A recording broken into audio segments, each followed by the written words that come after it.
and Urban Affairs will come to order. Thank you for joining us. Senator Rounds will be ranking member today. Welcome back. He's done that before. Thanks, sir. I like the relationship. I'd like to thank Senator Sinema for her years on the committee. In her service, she is moving to the Appropriations Committee. I welcome Senator Butler from California. She unfortunately, soon after being sworn in, she is sick. Nothing serious, but we'll be back likely next week. We're excited to work with her. The committee meets today to consider 6 nominations, 4 of whom are renominations. Ms. Tanya Otsuka to be a member of the National Credit Union Administration Board. Welcome. The Honorable Mark Uyeda, nominated to be member of the Securities and Exchange Commission. Welcome back. Honorable Spencer Bachus, whom I served in the House with, renominated to be a member of the Board of Directors of Ex-Im Bank. Welcome back, Congressman Bachus. Ms. Jennifer Fain to be Inspector General of Federal Insurance Deposit Corporation. Welcome, Ms. Fain. The Honorable Claudia Slacik, renominated to be a Director of the Securities Investor Protection Corporation. Welcome back, Ms. Slacik. And the Honorable William Brodsky, renominated to be Director of the Securities Investor Protection Corporation. Welcome back, Mr. Brodsky. We thank the nominees for appearing today. We especially thank them for their willingness to serve, in the case of pretty much all of you, to continue to serve your country. These nominees will play an important role in the success and stability of our financial system if confirmed. We look forward to that. I would like to talk for a moment about each. I will spend more of time talking about the one of the 6 that I know the best, who has served this committee, is actually still serving this committee and is not used to sitting there looking in this direction.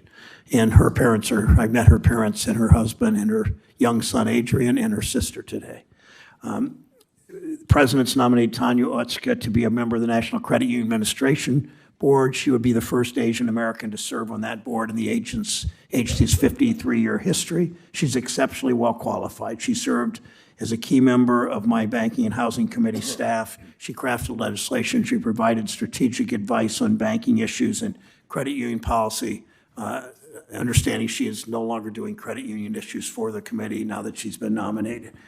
She's a career public servant. She first joined this committee in 2019 as a legislative fellow detailed from the FDIC. She became a permanent member of my team in 2020, where she currently serves as senior counsel. Within days of her joining the committee, coronavirus pandemic endangered our financial system. Ms. Otsuka immediately got to work with then Chair Crapo's staff. I was ranking member at that time on critical provision of the CARES Act, and that so that our credit union system would remain strong and viable and stable as it has. When our financial system was tested earlier in the year by the largest bank failures since 2008, Ms. Otsuka worked to keep committee offices informed about the rapidly evolving situation. She was in constant contact with regulators and other stakeholders. She's played a pivotal role in legislation advanced by the committee this year, including, surprise to many, the Recoup Act to hold failed big bank executives accountable. We voted out of this committee, again, a surprise to people, that we could work together on something so contentious and difficult that many banks didn't want. We passed it out 21-2. Ms. Otsuka has played a big role in that, and I thank her for that.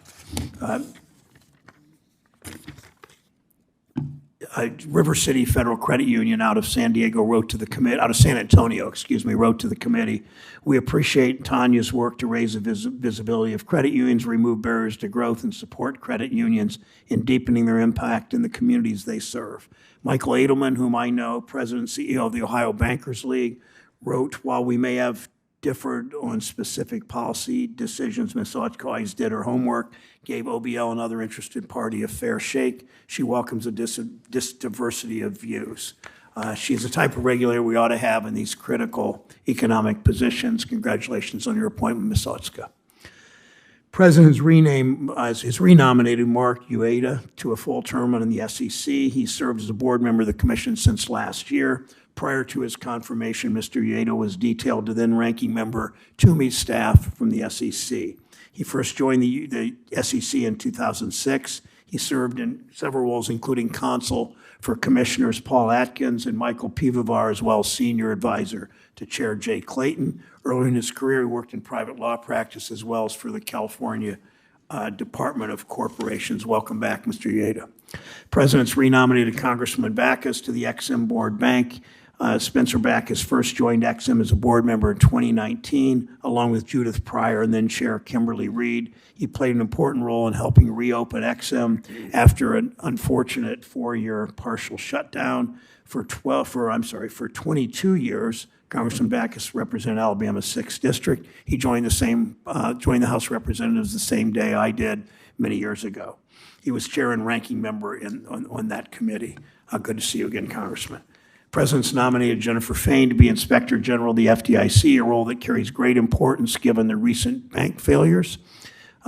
She brings years of audit, inspections, evaluations, and investigations experience, including in the areas of financial services and consumer protection. She possesses extensive experience in federal government oversight, serving in several agencies' inspector general offices. More recently, she served in senior leadership roles at Ex-Im Bank Office of Inspector General, notably as Deputy Assistant IG for Inspections and Evaluations. Prior to joining Ex-Im, she served as in IG offices at HUD, FHFA, and the U.S. Election Assistance Commission. Glad to see you, Ms. Fain. Thanks for coming.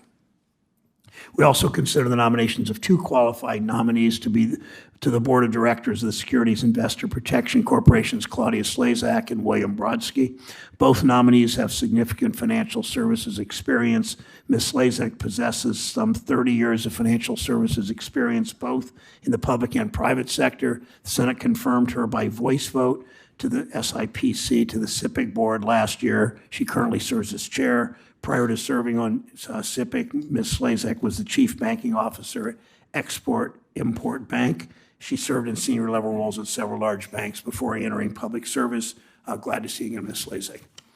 Last, Mr. Brodsky possesses 5 decades of securities and investment business experience. The Senate confirmed him to the SIPC board last year, similar to Ms. Slacik by voice vote. During his career, he's worked in senior level roles at several major exchanges, including the American Stock Exchange, the Chicago Mercantile Exchange, and the Chicago Board Options Exchange, where he was chair and chief executive officer. Welcome, Ms. Brodsky. Mr. Brodsky, thank you for joining us. If all of you would please stand for the oath, please. Oh, I'm sorry. You make your statement, then we do the oath. Sorry about that. Well, don't, so sit back down. Sorry. Sorry about that. We don't, 6 of you is overwhelming, so Yeah, sorry, go for it, sorry. well, and we're keeping you all to ourselves right now as well. First of all, thank you, Mr. Chairman. And I want to say welcome to all of our nominees. I commend each of you for your desire to serve the American people. With 6 nominees today, I will try to move through each of you rather quickly. Congressman Bachus, welcome back to Capitol Hill, and congratulations on being renominated for a position on the board of the Export-Import Bank.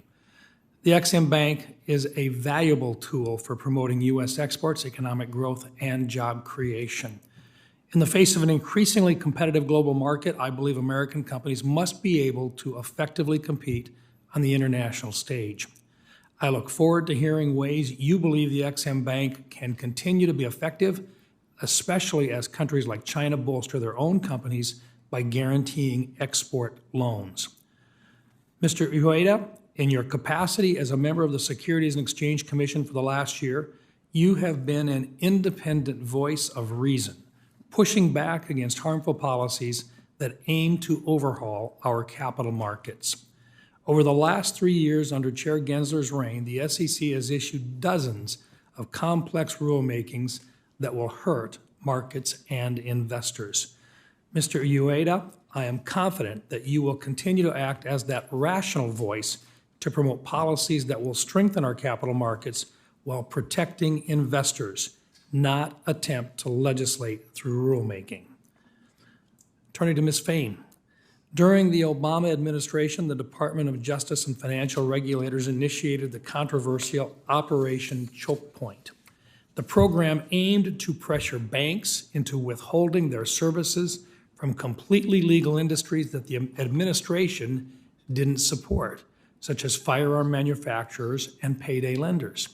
The FDIC's own Inspector General, the position for which you are nominated, determined that FDIC personnel singled out these businesses in line with a widely held belief that senior FDIC officials disapproved of the businesses. I fear that there are individuals in the Biden administration who still advocate for the core principle of Operation Choke Point, which involves the abuse of regulatory power to restrict financial access to lawful businesses that happen to be politically disfavored.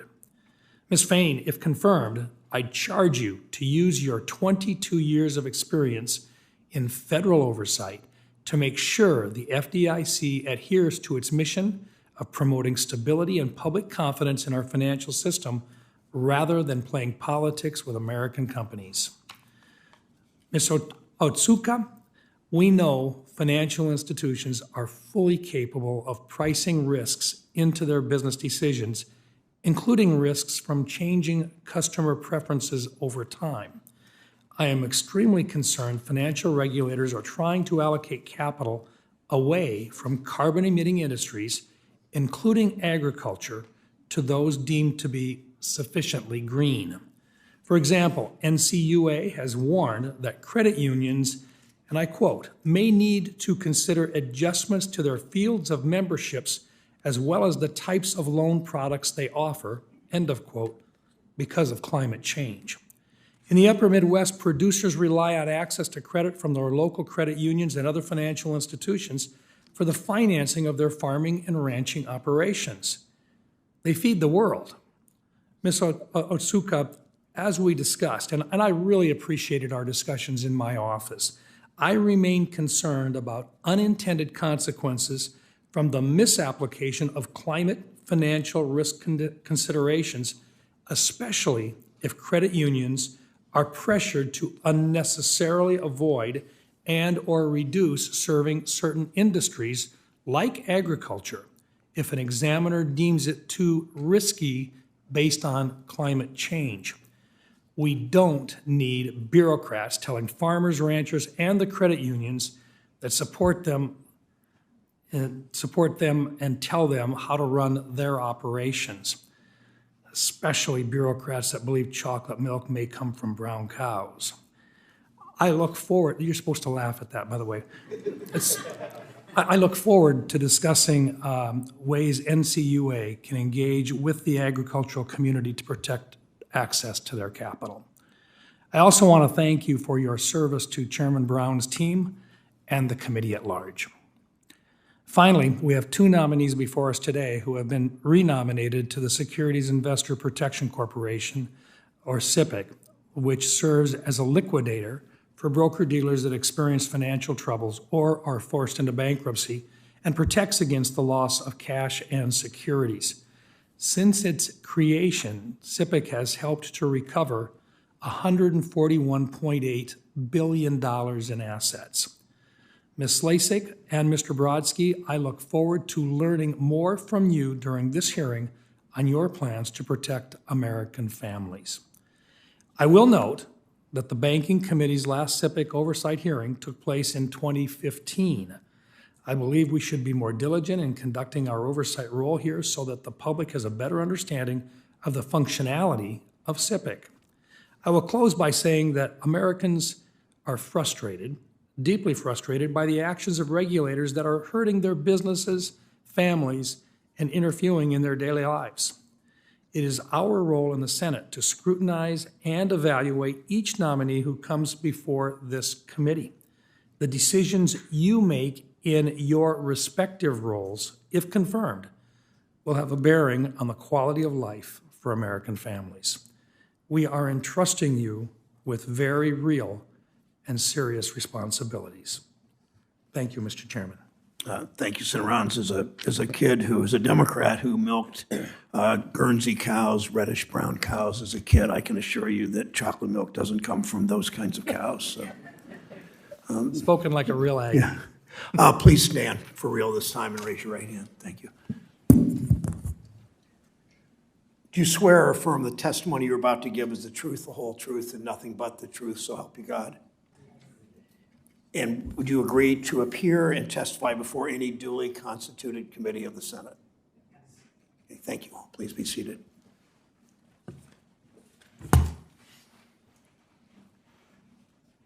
If any of you, as you speak, as you testify, would like to introduce friends or family members, certainly include that in your testimony, and I won't count that against your 5 minutes. So, Ms. Otsuka, if you would begin. Ms. Otsuka. Thank you, Senator. Chairman Brown, Ranking Member Rounds, and distinguished members of the committee, it is an honor to appear before you today. Thank you to President Biden for nominating me and to Senator Brown for his support. I also want to thank the Senate Banking, Housing, and Urban Affairs committee staff and the member staffs for their well wishes, and most importantly, for the work they do every day to serve the American people. With me today are my spouse of 10 years, Matt, our son, Adrian, and my sister, Natalie. Also with me today are my parents, Carrie and Seema Otsuka, who worked and sacrificed so that my sister and I would have everything we needed to succeed. They instilled in me a strong work ethic, sense of purpose, and respect for others. I would not be sitting here today without their love and support. I am honored and humbled to be nominated to serve on the board of the National Credit Union Administration. The NCUA's mission of ensuring a strong system of cooperative credit is one that resonates with me both personally and professionally. Growing up, I spent many summers with my paternal grandparents, listening to my grandmother tell me stories about her childhood. During World War II, she and her family were sent to an internment camp in Arkansas, forced to leave behind most of their possessions, including their family farm in California.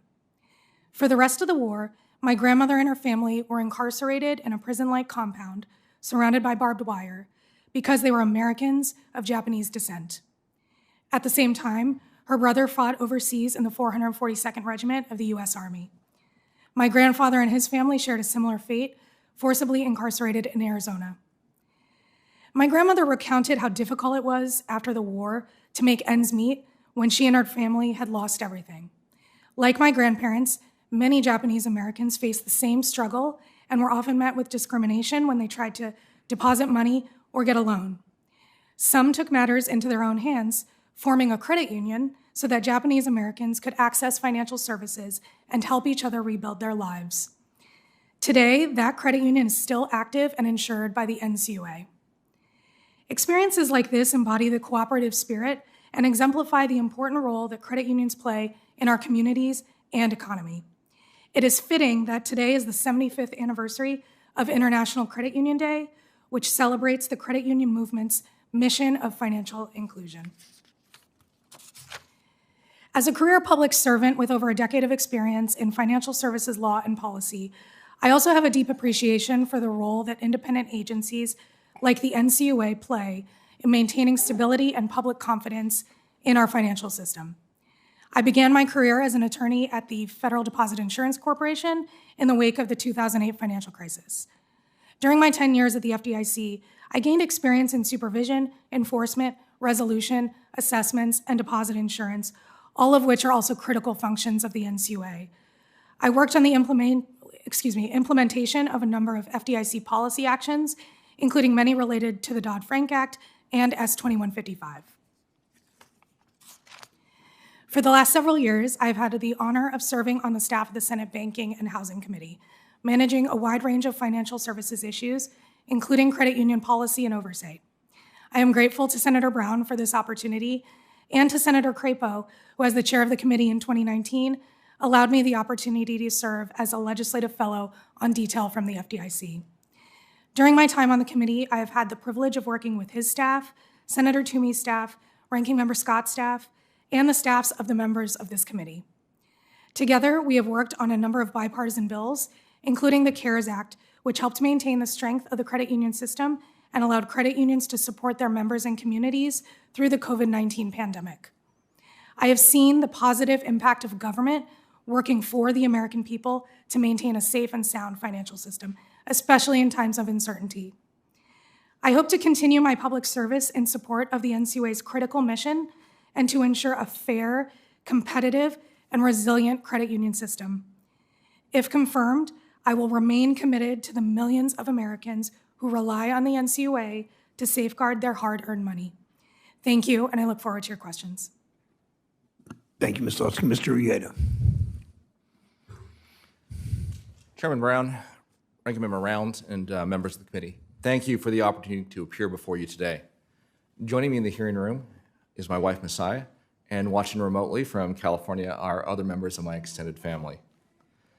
In May 2022, I was privileged to appear before the committee as the nominee to fill the 12 months of then remaining former Commissioner Elad Roisman's term. I'm grateful for the committee's support then. I thank the President for his nomination to serve a full 5-year term as a member of the Securities and Exchange Commission. If confirmed, I would be able to continue to contribute to an agency where I've served since 2006. As the first Asian Pacific American to serve as an SEC commissioner, I grew up in a world where many immigrant families ran small businesses. My first job was spending my teenage summers with my grandfather on his delivery route, where he drove a small truck bringing fresh produce from the Los Angeles wholesale market to restaurants and retailers, which were often small businesses themselves. For these small enterprises, capital was not always easily obtainable. Nevertheless, their owners had the opportunity to create and grow businesses that served customer needs, provided jobs, and generated economic activity. An environment amenable to creating those opportunities is what makes America a special place for hardworking and innovative entrepreneurs. The past 16 months as commissioner have been the most fulfilling and humbling time of my public service. Since taking office, I provided input and voted on the proposal or adoption of over 40 SEC rulemakings that touch upon nearly all aspects of the capital markets and its participants. When evaluating the SEC's policy initiatives, I draw upon my diverse experiences of nearly 30 years, including as a corporate lawyer in private practice, as a state securities regulator at the California Department of Corporations, as a member of the SEC staff, and as a detailee to the Senate Committee on Banking, Housing, and Urban Affairs. One lesson that I have learned from these experiences is the need to carefully assess the cost of regulatory activity relative to its benefits. Many of these costs are passed on to the workers and retirement savers who are investing for their future. Given the SEC's critical role in overseeing our country's capital markets, promulgating regulations that are based on data, cost-effective, and aimed at addressing identified issues are of utmost importance. Consideration should be given to appropriately scaling our rules and implementation timelines so as not to have a disparate impact on small businesses, including those owned by women and minorities. Investors from around the world are willing to place their capital at risk in our markets due, in part, to our regulatory structure being perceived as effective, efficient, and rationally applied. It is important that the SEC's rules continue to meet these expectations. Keeping our markets robust, liquid, and vibrant means both facilitating capital formation for companies and protecting investors. One cannot exist without the other. To close, I would like to express my gratitude and appreciation for the work of my fellow commissioners and the staff of the SEC.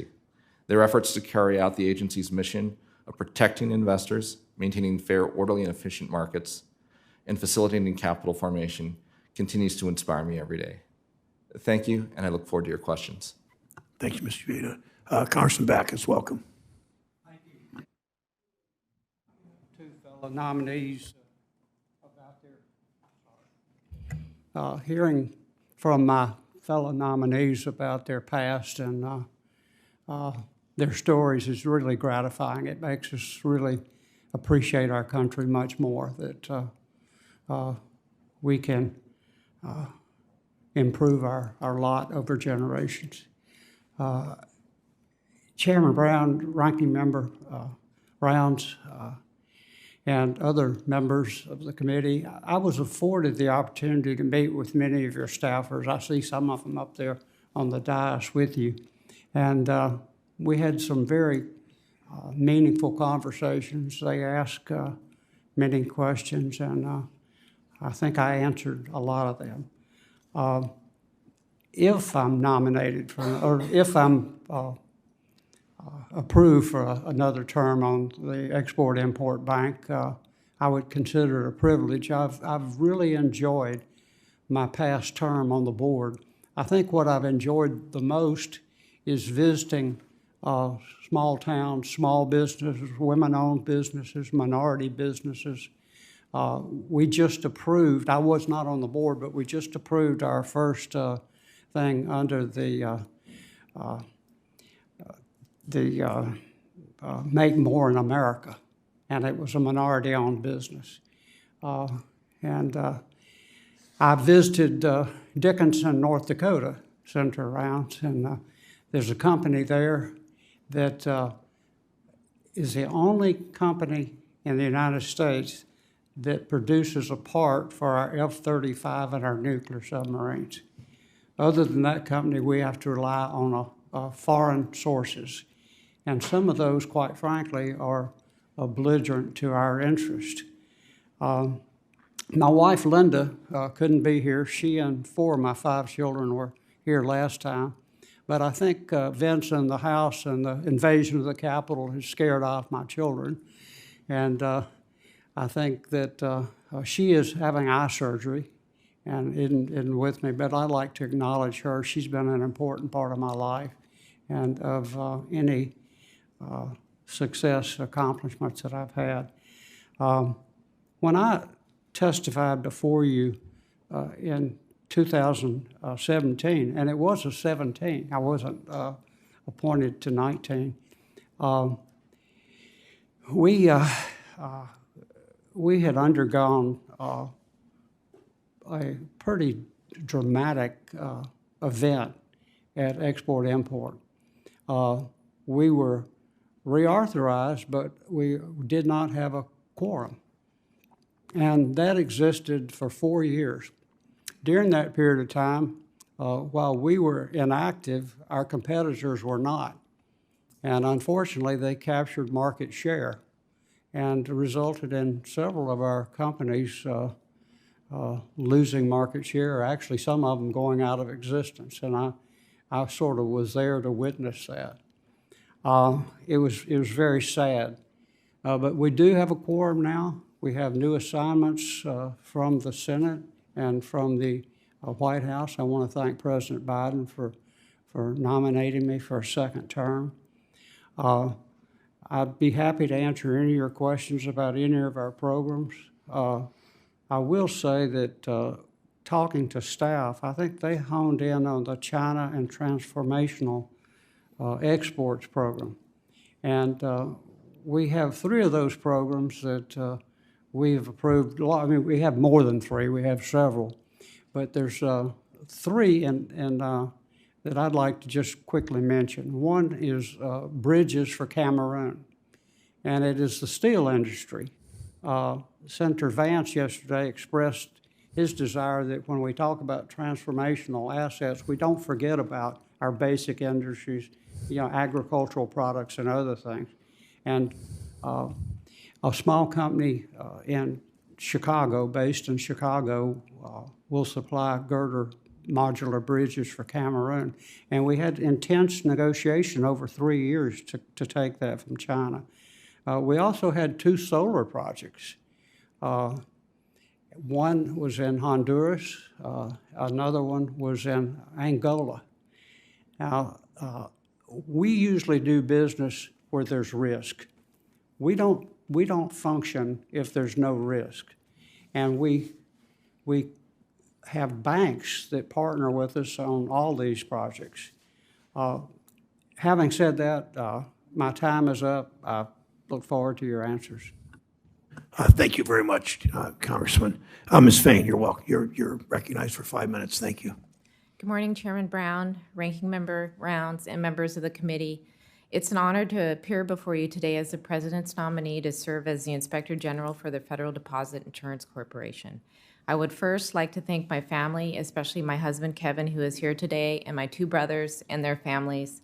My gratitude must begin with my parents who exemplified the opportunity of America and service to the country. My mother immigrated to the United States from South Korea and labored for years running her small restaurant. She is gone now, but still with me in so many ways. My father enlisted in the Army as a young man, and those years of military service served to inspire me to pursue a career in public service. For all of these family influences, I am profoundly grateful. I also thank my colleagues and mentors who have shared this professional journey with me. I would not be here without their support and encouragement over the years. I deeply appreciate the FDIC's longstanding essential role in maintaining stability and public confidence in the U.S. financial system.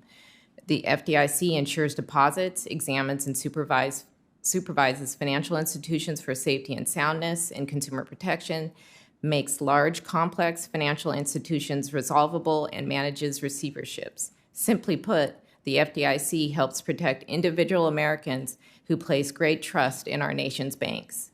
As an independent organization, the FDIC Office of Inspector General plays a vital oversight role in ensuring the integrity and accountability of FDIC programs. The OIG conducts audits, evaluations, and reviews. It also pursues criminal and administrative investigations relating to FDIC employees, contractors, and financial institutions. Importantly, an OIG's mission is not simply to identify issues of concern, but also to recommend corrective actions for their prevention. This proactive function is essential to improve and strengthen the effectiveness and integrity of the agency. The OIG contributes to the successful accomplishment of the agency's mission. I have valued this critical role based on serving for over 22 years in the Federal Inspector General community, most recently as the Deputy IG at the Export-Import Bank of the United States. Previously, I acted in the role of IG for nearly 3 years, where I led a team of auditors, investigators, and analysts providing independent oversight of XM's programs and operations. Our office's accomplishments depended on the contributions of exceptional staff, and my main goal was to empower them to succeed. I carry these lessons in leadership with me today. My extensive oversight experience in financial services and consumer protection matters provide a deep foundation for me to serve as Inspector General for the FDIC. In prior management positions at XM OIG, I directed complex financial and performance audits and evaluations and inspections of multi-million-dollar international transactions. I also held leadership positions in OIG offices at the Federal Housing Finance Agency and the Department of Housing and Urban Development, which broadened my expertise in oversight for other agencies and disciplines, particularly for consumer protection. My appreciation for public service actually dates back to the beginning of my federal career in 1994 when I was a student intern in the accounting division of the United States Mint. After graduating from college, I worked in HUD OIG's Denver field office, where for several years I conducted and supervised audits of HUD programs throughout the Rocky Mountain region. I met with individuals from all walks of life who were affected by those programs, including lenders and loan recipients. Those conversations and experiences made a lasting impression on me. They illuminated the direct impact that OIG oversight can have on the lives of Americans and the importance of OIG's staff individual contributions. This perspective will be essential for me to successfully lead the FDIC OIG. It would be an honor to serve as the Inspector General of the FDIC. I would be committed to delivering results in an independent and objective manner on the effectiveness and efficiency of FDIC's programs and operations, which ultimately would benefit the American people. Thank you for considering my nomination. I look forward to working with you and your staffs. If I am confirmed, I am happy to answer any questions you may have. Thank you, Ms. Fain. Ms. Slacik, welcome. Chairman Brown, Ranking Member Rounds, and distinguished members of the staff and the committee. It's an honor to appear before you today, and it's really an honor to appear with this panel that is so impressive. Their personal stories are just so impressive. I'm grateful to be nominated by the President for reappointment to a full term as a member of the Board of Directors of SIPC. If confirmed, I'd be honored to continue to serve and do all I can do in that capacity to protect investors and to promote confidence in the American and U.S. securities markets. Before presenting my background, let me first introduce you to the members of my family who are here with me today. First, my wife, Susan Davis, who was born and raised in Louisiana and who has dedicated most of her professional life in service to impoverished people in the neediest parts of the world. And second, my brother, Kurt Slacik, who was born in New York State and who is now a senior executive at a steel mill in Pennsylvania. 3 of my 5 beautiful and smart nieces are also with me today, Sophia, Catherine, and Samantha. As for myself, I was born in upstate New York and grew up there, as well as in New Jersey, Illinois, Connecticut, California, and Massachusetts. I also spent 5 years in Brussels, Belgium. I'm a product of both public and parochial schools, received my undergraduate degree from Smith College and my MBA from New York University. My parents are both deceased, but were the children of people who immigrated to the United States from Eastern Europe in the early 1900s. I have 3 other siblings who live in Florida, California, and Nevada. As for myself, I spent 35 years in the U.S. financial services industry, mostly as a commercial lender to corporations. Hello, Senator. And an international trade finance specialist. I have also experience in corporate restructurings, risk management, and general management. I've served on the boards of several companies, both public and private, with a specialty in audit committees, and I've served on several nonprofit boards as well. Before beginning my service as SIPC chair in 2022, my most recent professional position was as the chief banking officer of the Export-Import Bank, where my staff and I analyzed billions of dollars of transactions for small, medium, and large companies, which supported hundreds of thousands of jobs for Americans. My responsibilities included expanding the public's awareness of the bank and overseeing the due diligence and underwriting of transactions greater than $10 million before they were presented to the bank's board of directors. My close working relationship with the board allowed me to gain a keen appreciation for the role and responsibility of presidentially appointed boards. Since early 2022, I served as the chair of SIPC's board of directors. During that time, SIPC has continued to increase its reserves and to adapt to new technologies and changes in the securities industry. In addition, SIPC has overseen the closing the liquidation of Lehman Brothers, in which 110,000 customers achieved 100% recovery of nearly $106 billion of customer property at no cost to SIPC or to the American taxpayer. Moreover, the trustee in the SIPC-initiated liquidation of the Bernard Madoff investment has resulted in tremendous recovery efforts and recouped and distributed more than $14 billion to investors. That's 70% of the funds deposited with that firm. I recognize the importance of SIPC to retail investors and the vital role it plays in the country's financial system. By ensuring that individual investors' securities accounts are protected when a broker-dealer fails, SIPC promotes investor confidence in our U.S. securities markets. In addition to protecting individual investors from financial hardship, SIPC helps to insulate the markets from disruption, which can follow any brokerage firm failures. If confirmed, I will support SIPC's mission to guard investors in the always evolving securities markets. I pledge to act vigorously as a principal advocate for robust investor protection. I further pledge to work diligently with the members of the committee to address your concerns and keep you informed of SIPC's activities. Thank you for your time and consideration of my nomination. I look forward to answering any of your questions. Thank you, Ms. Slacik. Mr. Brodsky, welcome. Thank you, Mr. Chairman. Senator Rounds and Senator Tester, it's a pleasure to appear before you today. I'm honored to appear as one of President Biden's nominees to serve on the board of the Securities Investor Protection Corporation.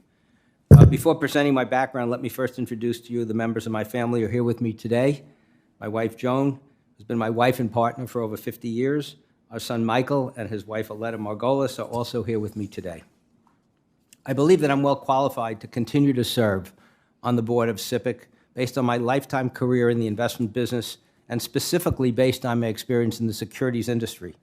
If confirmed, I will look forward to working with the committee to ensure that investors do not lose their hard-earned assets as a result of a brokerage firm failure.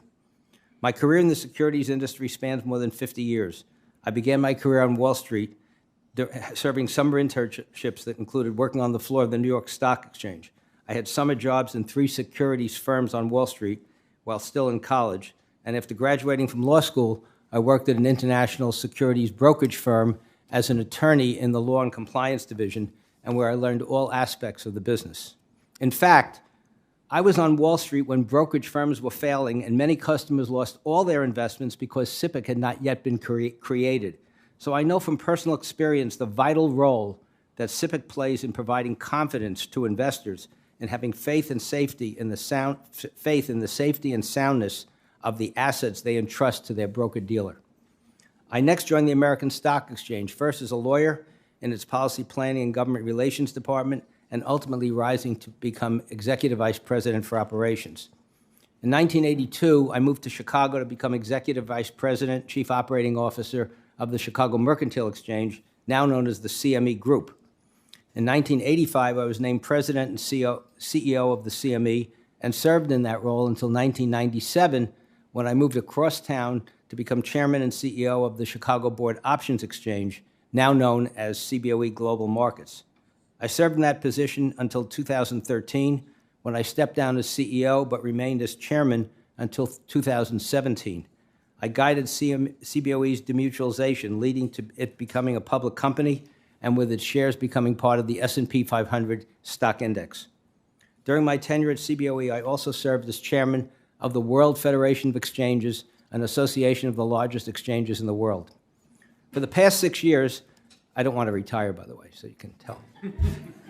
For the past 6 years, I've served as chairman of Cedar Street Asset Management, an SEC-registered investment advisor founded by my son, Jonathan, that invests exclusively in non-U.S. stocks on behalf of individual and institutional investors. I also serve as chairman of another SEC-registered investment advisor, Option Solutions, founded by my son, Michael, who sits behind me, that provides investment management services to investors. I also serve as an advisor to Madison Dearborn Capital Partners, a private equity firm, and OCA Ventures, a venture capital firm, both of which are based in Chicago. I've served on the board and trustee for several public companies, private companies, and nonprofit organizations.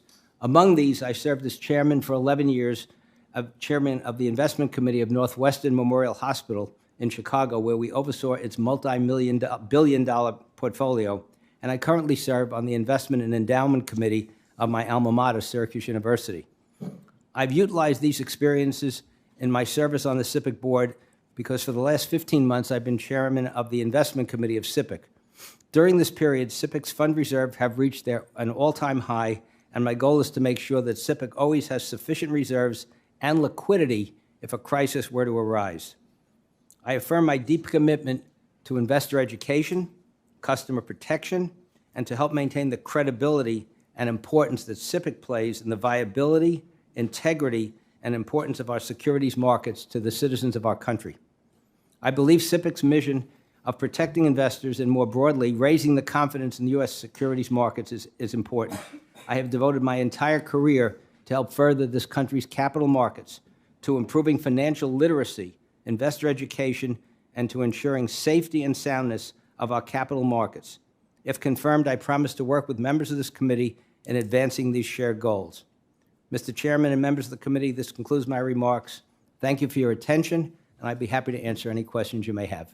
Thanks, Mr. Brodsky. I'm going to yield the floor. First questions to Senator Tester. Thank you, Mr. Chairman. I appreciate the courtesy, and thank you and Ranking Member Scott Rounds for having this hearing. And I want to thank all of you for your willingness to serve. Appreciate it very, very much. I'm going to start with you, Mr. Uyeda. First of all, thank you for the work you've done.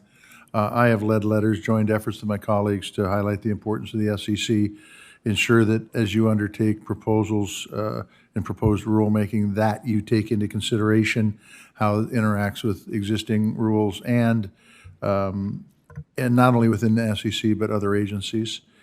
And I appreciate you guys taking that to heart moving forward. American markets are the gold standards. And I think that we need to be able to protect those markets, investors, facilitate capital formation, maintain fair, orderly, efficient capital markets. It is fundamental if we're going to maintain that standard, and it's fundamental for a functioning economy.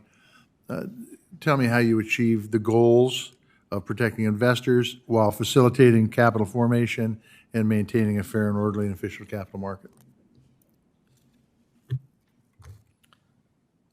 Well, thank you, Senator Tester. I completely agree with you that our markets are the gold standard through the world, and that's one reason why we attract capital from around the world. The way I look at it, facilitating capital formation, maintaining fair, orderly, and efficient markets, and investor protection, they all go hand in hand. You cannot take out one of those elements and still have a world-class set of capital markets. To get to balance that, it's really important we do an effective economic analysis. We need to promptly identify the problems that we are trying to solve and address, make sure our rules and regulations are appropriately structured to address that problem.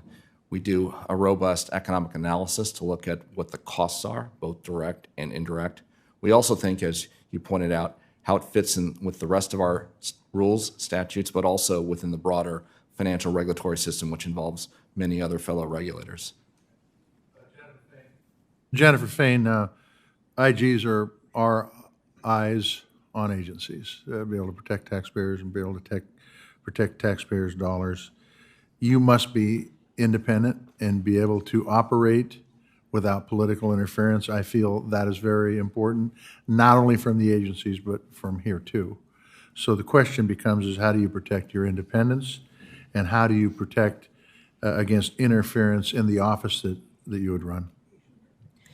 Thank you for your question, Senator Tester. Independence is a critical requirement for the Office of Inspector General and most certainly for the Inspector General position.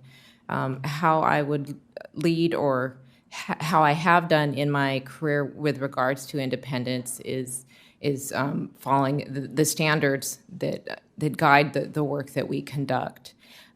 Certainly, as it relates to the agencies and ensuring independence, it's important it's critical that we maintain our independence and objectivity to ensure that the work that we conduct has not been interfered with or directed or someone has attempted to suborn our judgment.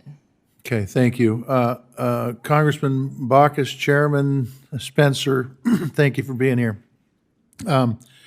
I come from the great state of Montana. We have a lot of small manufacturers, small businesses, rural areas, tribal areas. I believe in the XM Bank strongly. I think it provides us the ability to be able to compete worldwide against other countries that have similar banks. But oftentimes I see hurdles where XM can't help some of these small folks, some small businesses.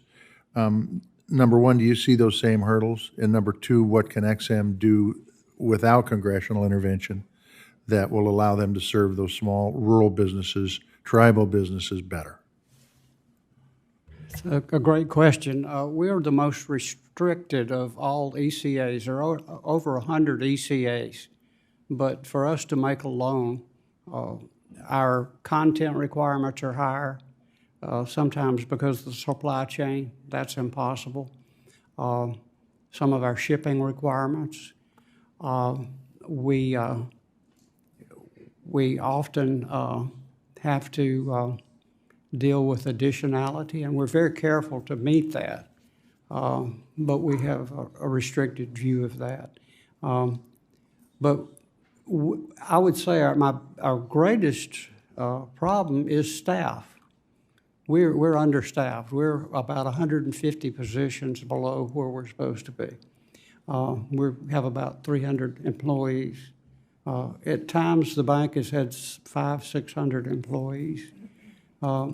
They're engineers, they're MBAs, they're accountants, and it's hard to attract those people. But and of course, we have a net zero appropriation. But I think we are weathering the storm. There are a few things that I think we could use. I know there's a bill before Congress to allow us to get records from the IRS to see whether people have paid their taxes. And we can't get that from the IRS. Gotcha. Just, it sounds like a small problem, but we don't need to be loaning money from people who haven't paid their taxes. Now, my most important question. When Alabama plays Auburn in football, who do you root for? Watch out. Well, I've got two Auburn graduates. Well, I've got the Auburn graduate over here, and I'm an Auburn graduate who went to law school at Alabama and represented the university, but I'm all Auburn. Are you all Auburn? That great rivalry, the University of Montana and Auburn, I particularly enjoy watching. Well, we're just glad to give y'all back Coach Harson, I'll say that. Senator Rounds. Thank you, Mr. Chairman. Ms. Otsuka, and if I'm mispronouncing your name, it's the chairman's fault, okay? Thank you again for your service to this committee as a member of the chairman's team. I wanted to build off some of the comments that I made in my opening statement and our discussion the other day. It is critical that credit unions be able to serve farms as a part of the economy and that regulators not stand in the way of that happening. Do you believe agriculture is a climate issue? Yeah, thank you for the question, Senator, and thank you for the discussion that we had. It was really great to visit in your office. I think agriculture is a critical part of our economy, and agricultural lending is a critical part of the economy.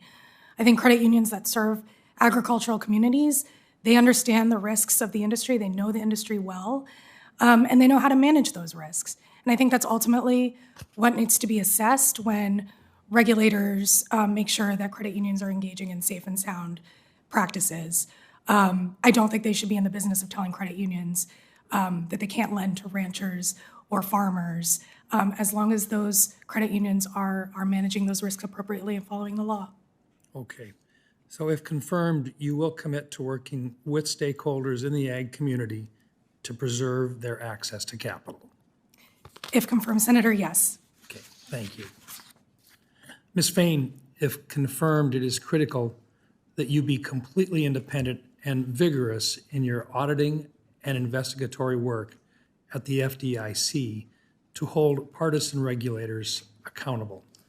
The FDIC IG played a critical role when the FDIC under Chairman Greenberg improperly sought to pressure banks to cut off access to credit to companies they deemed to be politically unfavorable, such as firearm and energy businesses.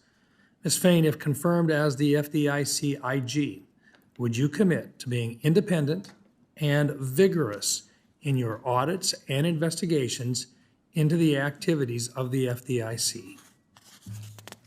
Thank you, Senator, for the question. And absolutely, I would commit to being vigorous and independent in the oversight work of the FDIC OIG. And I am familiar with the Operation Chokehold issue and certainly the work of the IG. And if confirmed, I would be interested in learning more about the agency's policies in advancing the safety and soundness of the financial system, and would certainly be welcome to follow up with you and your staff to discuss any of your concerns. Thank you very much. I appreciate that, and we'll take you up on that offer.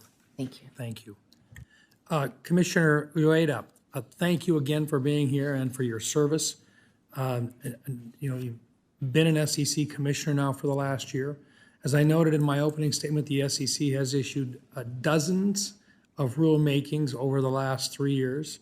If finalized, these rulemakings will have overlapping implementation timelines and often affecting the same or interconnected financial products and market sectors. Commissioner Uyeda,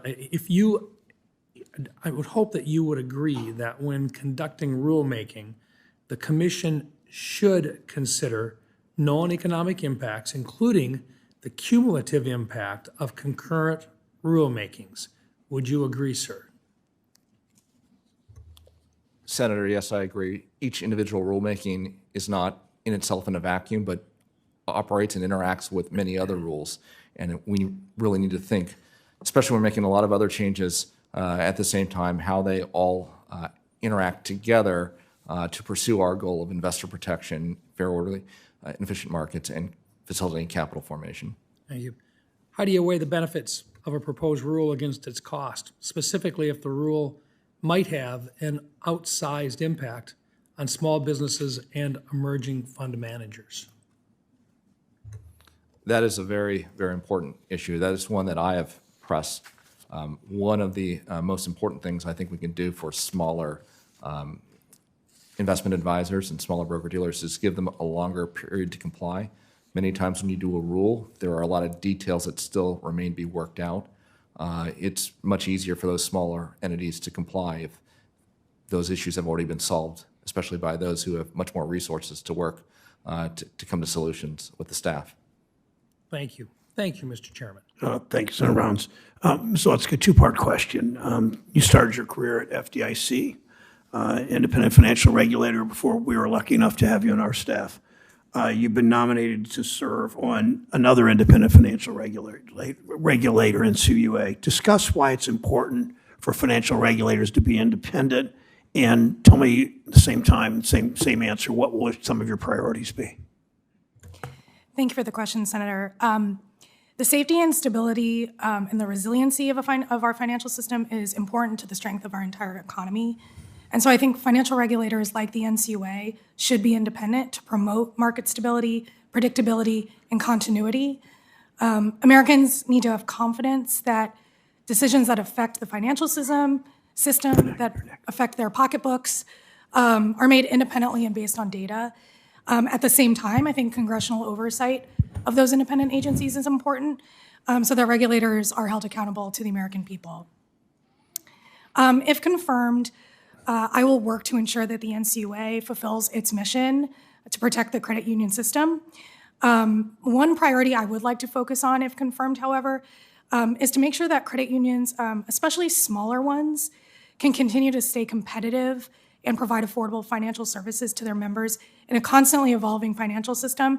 Small credit unions serve a lot of areas of this country that do not have access to financial services in the same way as other parts of the country, and so I think that's really critical to the strength of our overall economy. Thank you. Ms. Fain, you have 2 decades of experience. Talk about how IG offices can promote transparency and efficiency in agency operations and agency programs, and tell us some of the lessons you've learned from various IG offices you've worked with. Thank you, Senator, for the question. Transparency is very key, if not a critical component of the Inspector General mission and office in general. One way that Inspector Generals are able to contribute is through the reporting that they do, and it's key because oftentimes you have agencies and with programs and operations that can be opaque, and so the reporting that the Inspector General's offices complete and issue not only to Congress but the agency head and are available to public provide that inside look and understanding that taxpayers may not necessarily have with regards to the agency's operations. With my experience of 22 years with the inspector community, what I take from that is just the overall mission and the ability to have an impact on other people's lives beyond oneself. Personally, I like to fix things, and so I take great gratitude and in the work that I've been able to conduct throughout my career and make recommendations to agencies and departments that have provided solutions and instances where those agencies and departments can continue to build and do what they do best for the American public. Thank you. Mr. Uyeda, you heard what Ms. Fain said about transparency. I'm not sure you understand the outrage by people in stock buybacks. Senator Vance and I have been intricately involved together on what happened in East Palestine with the train derailment. You may not know details, but you certainly know of it. What led up to that, in large part, is that Norfolk Southern laid off a third of its workforce in the preceding years. Executives took stock buybacks. Executives issued stock buybacks, took them to the tune of between $2 and $3 billion. Yet you voted against better disclosure of cyber attacks and stock buybacks. I don't really understand why, in light of what Ms. Fain said and what we know, that disclosure shines a light and makes people behave better often, including railroad executives. Why would you do such a thing? Chairman Brown, first off, let me express full agreement that transparency is a very key part of the securities laws. And I think one of the fundamental parts is that for the capital market, especially material financial information needs to be disclosed. In those 2 particular rules that you raised, share repurchase and cyber security. There were a number of technical approaches that I had significant concerns for. For instance, on the cybersecurity rule that you mentioned, for the first time, the SEC actually mandated forward-looking statements, which is very unusual for us to do for a particular type of disclosure. Normally, our disclosures are based on things that you can prove as fact. That's one thing we look at on our enforcement efforts. So I had significant concerns about the forward-looking statement part. I realize my time is up. May I continue? I've just finished my thought on share repurchase. Sure, of course. With respect to the share repurchase part, we've had disclosure for a while, but the daily disclosures came out that are filed at quarter end were fairly prescriptive, more prescriptive than what we normally do. But I also had fairly significant concerns about how we're making a philosophical change on how we regulate foreign private issuers. Okay. Thank you for your response. The president of the Richmond Fed told me many years ago, the former president, he said, watch what we do and let us know you're watching what we do. And you understand that. Senator Vance, Ohio. All right, thank you, Mr. Chairman, and thanks to the six of you for being willing to serve. I want to direct my questions to Commissioner Uyeda. In particular, you have written and said some interesting things about BlackRock and some of the large institutional asset managers, and I just want to sort of talk about that and talk about why I find it concerning and why I think the SEC has a very, very important role here in monitoring the way in which these massive financial conglomerates have effectively consolidated, but also used that consolidation to push a certain political view into our economy. To underscore this point, in 2022, Berkshire Hathaway's Charlie Munger, of course, one of the most famous investors of the last 50 years, observed that we have a new bunch of emperors, and they're the people who vote the shares in index funds. I think a lot of Americans, of course, own shares in index funds. They don't necessarily realize that when they hand their money over to an index fund, they're handing their money over to a very active political participant in our economy. And it's something that I think this committee, we should spend a lot of time on in the coming years. But Munger was specifically referencing the, quote, big three asset managers. Could you just highlight why are they the big three? Who are the big three? With respect, I believe Vanguard, BlackRock, and State Street are among the big three. There are a number of other big asset managers too, although I don't have the specific assets under management. Yeah. So my staff has compiled that information for me. I'm sure you're not surprised by this, but these three asset managers control the three largest index funds. Together, they manage around $20 trillion in assets, an extraordinary amount of assets that they control. Accounts for about 34% of all mutual fund assets as of 2015. They market their funds as passive or as index tracking. In other words, if you sign up for an index fund, you don't think that you're signing up for an active participant in the market.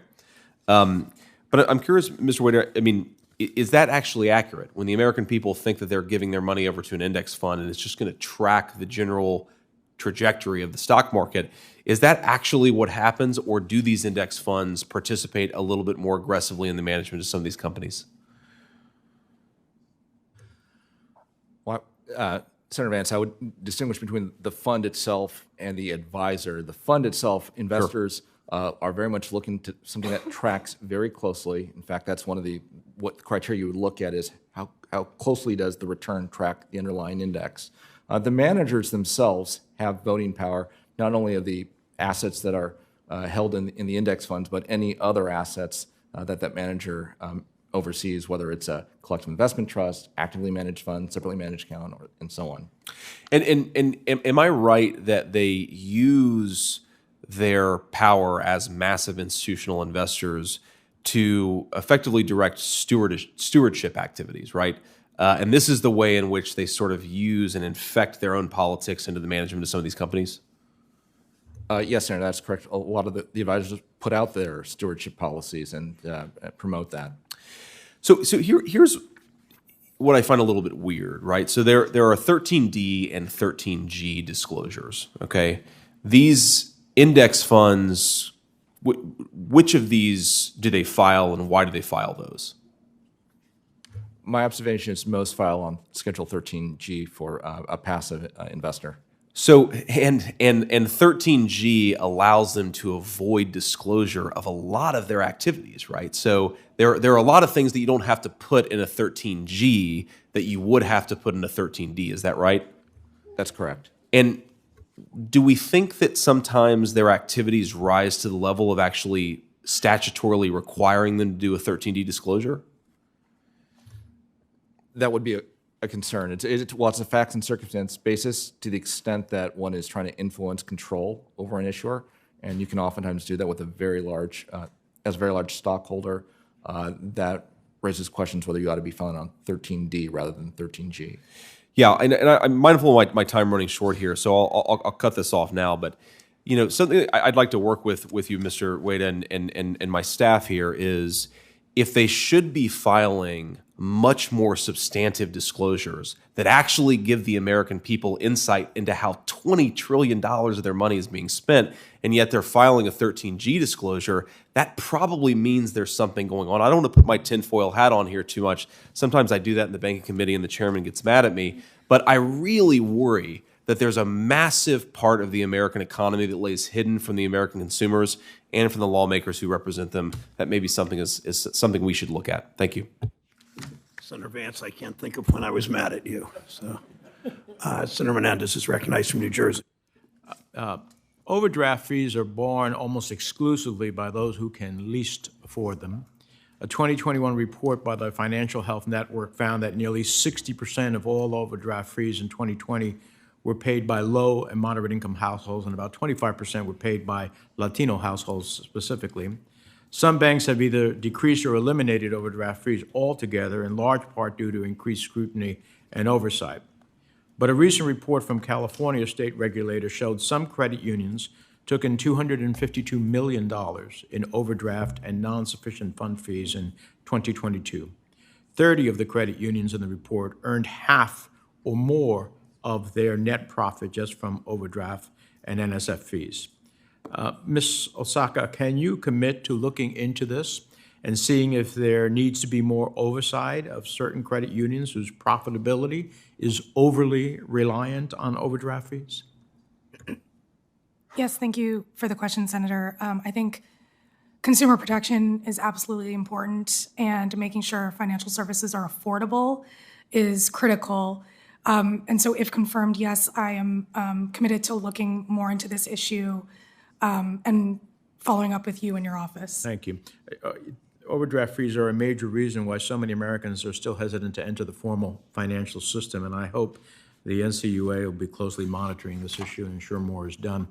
2 years ago, the SEC's Asset Management Advisory Committee unanimously submitted 4 recommendations for actions the SEC could take to improve diversity in the asset management industry. Since your confirmation when you said that you support holding a vote on these recommendations, the SEC has adopted 2 of the recommendations in the form of staff guidance, but has not taken action on the other 2. Mr. Uyeda, can you commit to advocating for a vote on the other 2 recommendations, particularly the requirement for enhanced disclosures by investment companies and advisors regarding diversity within their workforces and leadership? Senator Menendez, yes, I commit to advocating consideration of those 2 remaining issues. It's statutorily required. The agenda, though, is set by Chair Gensler to decide what goes on for consideration by the Commission. But as someone in my staff role at the SEC, work very closely with the Asset Management Advisory Committee, I do take their recommendations very seriously. I appreciate that the chairman ultimately will set the agenda, but he very often will turn to his fellow commissioners for votes on a variety of things. And if his fellow commissioners are advocating for a vote, at least, on these issues, I think we may see the light of it. So I hope you'll be an active participant in urging a vote. These are non-controversial recommendations that I think the Commission should have acted on a long time ago. I've raised this issue with Chair Gensler repeatedly. I intend to keep raising it with nominees to the SEC until we see action taken. So I look forward to seeing your effort in that regard. Congressman Bachus, good to see you. In previous years, EXIM's competitiveness report has included information about the percentage of EXIM's direct small business support that went to minority and women-owned businesses. However, this information was not included in the most recent report. When Congress reauthorized the EXIM Bank in 2019, we specifically included language to encourage the participation of minority and women-owned businesses in international commerce to make the bank more accessible to these businesses. It's important that EXIM continue to report to Congress on how well it's accomplishing that part of its mission. So if confirmed, will you commit to ensure EXIM's future competitiveness reports includes robust data regarding the bank's support for minority and women-owned businesses?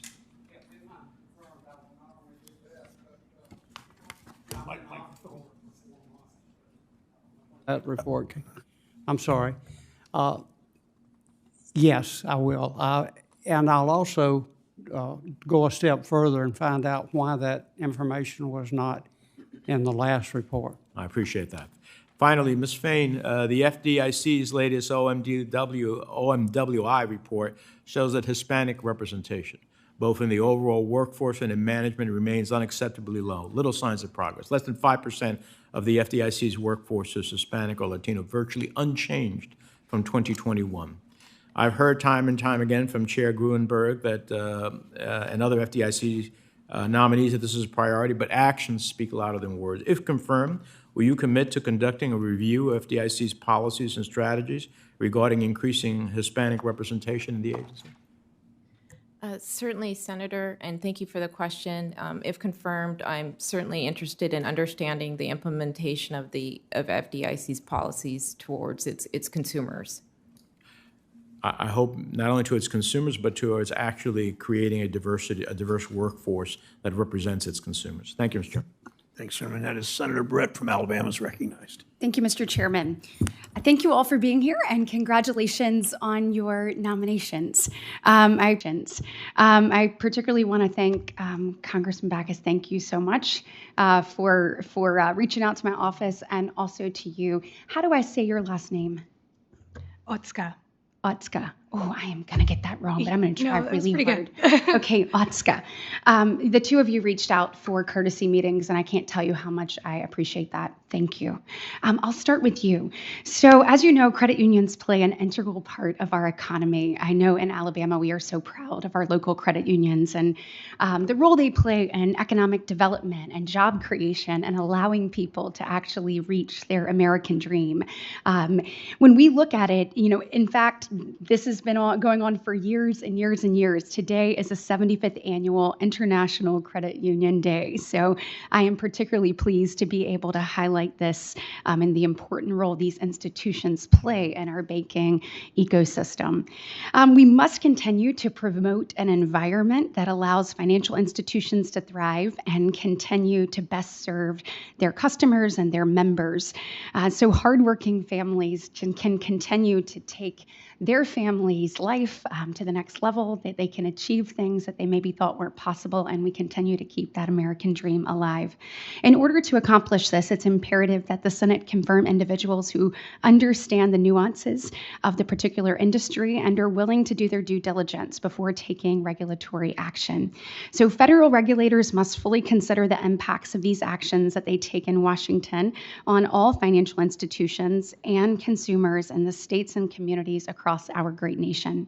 So my question for you, as a staffer and a former staffer myself, can you briefly describe what you believe are your experiences here on the Senate Banking Committee and otherwise that qualify you to regulate the credit union industry and the tools that you will use and take with you in that role if confirmed?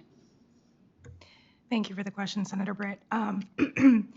So I have spent most of my career in public service and have more than a decade in financial services law and policy. I've spent the last several years as a staffer for this committee handling a wide range of financial services issues, but that also included credit union policy and oversight. I've worked with many of my colleagues who are in this room today on bipartisan legislation to strengthen the credit union system, to protect credit union members and employees, and a number of other credit union-related issues. And I completely agree with you that credit unions play a very important role, particularly in local economies. And then prior to my service on the committee, I spent 10 years at the FDIC as a staff attorney.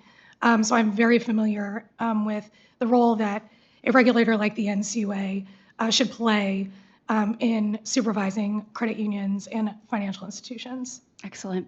So the NCUA Chairman Todd Harper has publicly announced consumer financial protection as a priority for the agency. This administration and various regulators, including the CFPB, have time and time again gone far outside their scope to dramatically alter the financial sector under the guise of consumer protection. Things like slashing fees and requiring unnecessary ESG-related information from financial institutions. These types of policies usually steer consumers away from their local and trusted credit unions or community banks and make it harder for institutions to do business. My question is, can you commit to us today that if confirmed, you will not use your position as a credit union regulator to support measures like these that far exceed the NCUA's mission? Thank you for the question, Senator. If confirmed, I will take the NCUA's mission very seriously. And I think one thing that I've learned, especially from my time working on this committee, is that talking to stakeholders in the credit union system, the broader financial system, is extremely important because you can understand what concerns and what issues are out there. And I think as a regulator, you want to have an open line of communication and provide transparency because ultimately I think regulators and financial institutions share the same goal of making sure that people have access to financial services. Absolutely. And last question, Chair Harper also explicitly vocalized his intent for the NCUA to be more active in the climate space. What's your perspective on the appropriate role of the NCUA as it relates to climate-related financial risk? Senator, so I think regulators are required to make sure that credit unions manage risks. And many credit unions already understand the types of risks that they're expected to manage. They do that every day in their normal business. And so I think that's the appropriate role of a regulator. As long as the institutions are following the law and mitigating and managing risks appropriately, I think that's how a regulator can ensure that financial institutions are safe and sound. Well, I appreciate your time and the acknowledgement that our local credit unions and community banks are the economic engines for our small communities. Thank you. Thank you, Senator Cortez Masto of Nevada is recognized. Thank you, Mr. Chairman. I do have to agree with my colleague from Alabama. I'm a big supporter of credit unions. It was the first account I opened as a very, very young girl. My father took me to open my first account. Let me, first of all, congratulate all of the nominees and all of the family members who are there listening to all these hopefully intelligent questions coming away toward your family. It's an honor always to be a part of these hearings and recognize so many that are willing to serve at a federal level. So thank you. Ms. Fain, let me start with you. Earlier this year, we've talked a little bit about this. When Silicon Valley Bank and Signature Bank failed, the FDIC used the Deposit Insurance Fund to repay deposits that exceeded its $250,000 limit. The FDIC also used the DIF to help absorb some of the losses of the failed First Republic Bank to help facilitate its sale to J.P. Morgan Chase. What lessons can the OIG take from these three bank failures? And is there potential for reform of internal processes to strengthen the FDIC to prevent such large bank failures? Thank you, Senator, for the question. Certainly, I'm familiar with the bank failings as a private citizen. I do not have access to some of the internal deliberations and interactions within the agency itself and the IG itself. But I am aware that the Office of Inspector General is currently completing 2 material loss reviews that are statutorily required. And I'm very keen, once those are issues, to understand if there are any findings, what those recommendations are, and how those reports would inform the oversight work of the Inspector General's office and certainly anything else with regards to the agency. Thank you. And I realize you're not there yet. Based on the information you do have of the IG's office, is there concern that it's underfunded or understaffed? That's something that I would need to assess, being if confirmed, but I certainly have looked at their budgets and their asks. Well, please don't hesitate to come back. Not that we're going to give you what you need, unfortunately, but I do want to hear, and there is a fight for this independence. I think it is so important, and part of that is making sure you're adequately funded and resourced. So thank you. Thank you. So Ms. Slacik and Mr. Brodsky have been quiet on the other end, so I'm going to direct my questions to you. I only have 5 minutes, so similar to FDIC, deposit insurance, the Securities Investor Protection Cooperation insures brokerage accounts up to $500,000 per customer in the event the brokerage fails. And also similar to the FDIC, the SIPC, and the SEC's Office of Investor Education and Advocacy, they recently published a bulletin to help educate investors about SIPC protection for brokerage accounts.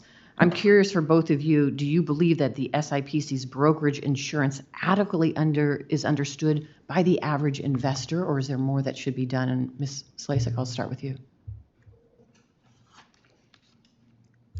I think this past year, particularly with the bank failures, a lot of attention has been put on, well, what about my brokerage account? I think a lot of people do understand. They see at the bottom of their statements what the SIPC insurance does. But I don't think we've done a good enough job. I think we can go out and make sure people understand what we do cover and what we do not cover. I don't think there's as good of an understanding of that as there could be. And it certainly is our intention, both the board and the staff and management, that we need to do more in that regard. And what we do cover and what we don't. And also add to this the crypto investor. I mean, is there more that we should be educating that crypto investor that they're not covered? Yes. Okay, thank you. I think that's a very good question. It's an important question. And until there's a better understanding of that in that market, they need to understand that it's not covered. Yeah. Mr. Brodsky? Yes, thank you for the question. We are currently engaged in a joint effort with the SEC to educate investors. So you can never do enough, but that's necessary, particularly young investors who are using, the electronic brokers. I don't think they have any idea what the protections are. And the other thing is that we joined recently with IOSCO, which is the International Organization of Securities Regulators. They had a World Investor Week to raise awareness of that. So I'd say we're doing it, but we have to do more. Thank you. Thank you to all of the nominees for your willingness to serve. Thank you, Mr. Chairman. Cortez Masto, Senator Van Hollen from Maryland is recognized. Thank you, Mr. Chairman, and congratulations to all of you on your nominations. As Congressman Bachus knows, we were doing a lot of running around and trying to do many things at once, so good to have the chance to get by. And if I could start with you, Spencer, if I may, on XM. One of the big challenges we've got is making sure that we have a unified strategy when it comes to providing exports for American-made products. XM is a big piece of that, but we also have other instruments in the government, including the DFC, the Development Finance Corporation, and others. And I'm thinking about some of the big challenges we had ahead. We had a meeting yesterday convened by Senator Warner and others to focus on critical minerals, for example. Could you just speak to the role that XM Bank can play in that area? Because it's an area where the United States is way behind, both in terms of access to mining critical minerals for the batteries that will power electric vehicles, that are powering electric vehicles, and the processing of those critical minerals. So could you just talk, number one, about XM's role in that, but also the extent to which, in your experience, XM is actually working with these other agencies within U.S. government to meet critical national needs?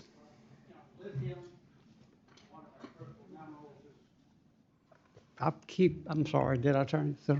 Is it on now? It is. Okay. As you know, lithium is one of the critical minerals, and it's absolutely essential in our electric vehicles. And really, our domestic supply is inadequate. One of our Make More in America projects that was approved just recently was to supply Aquatech with laboratory equipment and testing equipment to test the content of lithium because we didn't have that capacity. And it's a small business. It also is a minority-owned business, which is one of our charges. But it is one of the 10 areas that we've identified. I will say that some people take that to mean we don't operate in other areas. We've been operating in other areas. We have a staff of about 330 people. We should be staffed at about 500. We have 12 regional offices. We only have 8 regional directors, only 8 staff people in our offices. At one time, we had 24. So as I said earlier, our net zero appropriation is a real challenge. One thing we've done is to try to get out there through our website. I discovered shortly after being at XM, when I was at a small business, and they told me that they had gotten on our website and they couldn't figure out how to access what we were doing. And we've now updated that, simplified it, and we've linked it with the SBA, Department of Agriculture, the Commerce Department, and other programs. But I think the best way to figure out how to do a better job is to get out and visit these companies. I appreciate that. Thank you. And I may circle back with you on the question of making sure we have coordination within the U.S. government, because so many of these authorities, like XM's authority, really work better when you have a multiplier effect of working with others like the DFC. But if I could, Mr. Commissioner Uyeda, thank you for all the work that you've been doing, and thank you and the SEC for your help with Senator Kennedy and myself on our bipartisan legislation, the Holding Foreign Companies Accountable Act, which passed into law, making sure that we protect American investors, especially smaller investors, by ensuring that, in this case, China is complying with the same auditing rules as any other companies that trade on the U.S. exchanges. We've also introduced the Holding Foreign Insiders Accountable Act to make sure that the insider trading rules, the rules against insider trading that help protect American investors that apply to American companies here at home, also apply elsewhere. So I wanted to thank you for that. Are there other areas that we should be doing to better protect American investors when it comes to ensuring that worldwide people are complying with the transparency rules that help protect our exchanges and American investors? Well, first, when I was on detail to Senate banking in the 117th, I was really pleased to help work on a predecessor version of the bill, and was quite happy when Congress passed accelerating the Holding Foreign Companies Accountable Act. So I'm really pleased that that is in place. Pleased the PCOB has done what they need to do, and from what the reports I've been receiving, am at least cautiously optimistic that it will do what it was intended to accomplish. With respect to other foreign private issuers, we have a fairly simple rule. If you want to come list in the United States, raise capital in the United States, you need to provide the disclosures required in our laws and our rules. We have, between our Division of Corporation Finance and our Division of Enforcement, effective tools to ensure that the appropriate disclosure is being made by those entities. Thank you. We look forward to working with you to make sure we plug all the loopholes. Thank you, Mr. Chairman. Thanks, Chairman House. Senator Fetterman from Pennsylvania is recognized. Thank you, Mr. Chairman. So, Mr. Uyeda, I'm going to be asking a question that is, it's not meant to be combative or take anything like that. Honestly, it's an honest question, and apologize if I've ever been touched on before, but I really just want to ask a very basic kind of a question, and that is, should crypto exist? Is that something that should endure? And where does its value come from? Where is it derived?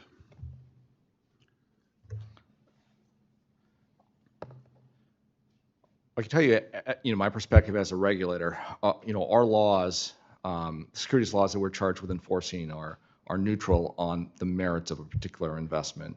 The key question is whether they're providing all the disclosures. There has been, I know, a lot of back and forth with different views expressed as to whether or not crypto falls within our jurisdiction or whether it falls within the jurisdiction of the CFTC. There is a fair amount of activity in this. Events of last year have shown that for those who purchase crypto, there are various risks involved in that. I think it is really important, the efforts that are going on in Congress to provide some more clarity specifically as to which regulatory agency jurisdiction it belongs to. So I guess drilling down on that, it's like, how can you really, like, how does it exist? Is it, because really when you look down, it's really just a mathematical kind of an idea. And, there's a lot of mathematical ideas and theories that hasn't been monetized.